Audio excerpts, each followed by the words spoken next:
Cross the border from England to Wales and everything changes. Different language on the road signs, different flag flying above government buildings, different national team, but somehow the biggest Welsh football clubs don't play in Wales at all. Most people assume these clubs are rebels, breaking away from their home country for money and fame. Yet, the truth reveals one of football's most fascinating accidents of history, where being in the wrong place at exactly the right time created something completely unique. Take a look at the map of Wales. 5 Welsh clubs currently playing in the English league system. Cardiff, Swansea, Newport, Wrexham, and Merthyr, they're all home to football clubs that play in the English league system. But why? Here's where it gets interesting. When these clubs were founded in the late 1800s, Wales didn't have its own football league. No competition, no structure, nothing. So these teams did what any ambitious club would do. They looked east to England. Think about that for a second. Imagine starting a business, but your country doesn't have the infrastructure for it. You'd probably look next door too. But here's the real kicker. When Wales finally created its own league in 1992, these clubs were given a choice. Come home to Wales or stay in England. And they chose England. Why? Simple. Money, prestige, and history. Let's put this in perspective. Cardiff City has played in the Premier League. Swansea City won an English Cup competition. Wrexham, yes, Ryan Reynolds' club, just got promoted to League One. Meanwhile, the top Welsh League's most successful club, the New Saints, plays in front of crowds that would fit in your local high school stadium, with an average attendance of around 300 fans. The geography tells an even more fascinating story. While Wrexham sits right on the English border, Cardiff and Newport are just a 30-minute drive from Bristol. Meanwhile, clubs like Swansea and Merthyr are deep in Welsh territory. These aren't just border clubs, they're Welsh institutions that chose to be part of a different country's football system. But this raises an obvious question. If Welsh teams can play in England, why can't Scottish giants, Celtic and Rangers do the same? This question has been debated for decades, and the answer reveals how history shapes modern football. First, let's look at the football reality. Celtic and Rangers are massive clubs. We're talking about teams that regularly compete in European competitions.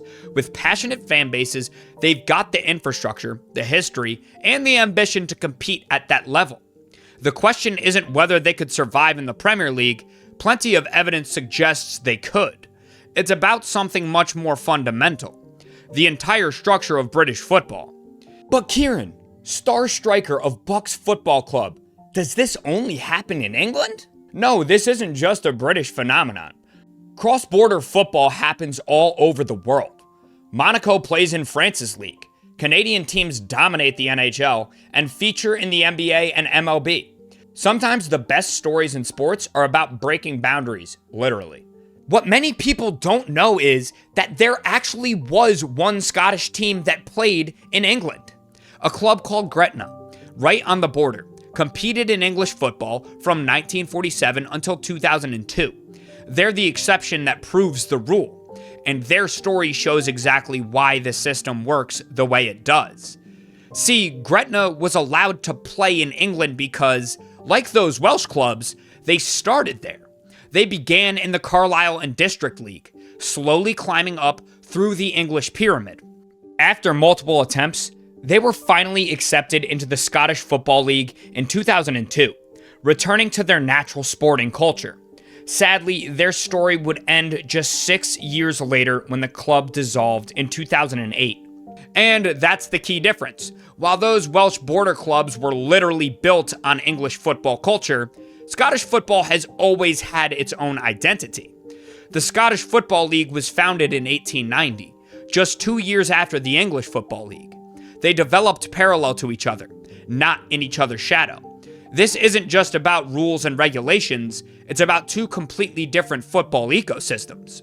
The Welsh clubs in England exist because Wales didn't have a league. Scotland has had one all along, and it's part of their national identity. Want proof? Look at what happens at the border. While Welsh clubs play in England, Two English towns, Berwick and Tweedmouth, have their teams playing in Scottish football. It's a two-way street, but one based on history and community, not just ambition. Think about it this way. Celtic and Rangers joining the Premier League would be like merging two separate universes. The Welsh clubs in England, they're more like commuters who have been taking the same route to work for over a century. Here's the ultimate irony. Remember how Wales created its league in 1992? Partly because FIFA was questioning their right to be an independent football nation? Well, having separate leagues is exactly what keeps Scottish football independent and unique. Sometimes staying apart is what keeps football's diversity alive. And if you're wondering why this matters, just look at what happened when East German football merged with West German football after reunification. You can actually check out that video right here. Sometimes forcing systems together can destroy more than it creates. So next time someone asks why Celtic and Rangers can't join the Premier League, remember, it's not about ability or money. It's about history, identity, and the complex web of traditions that make football more than just a game.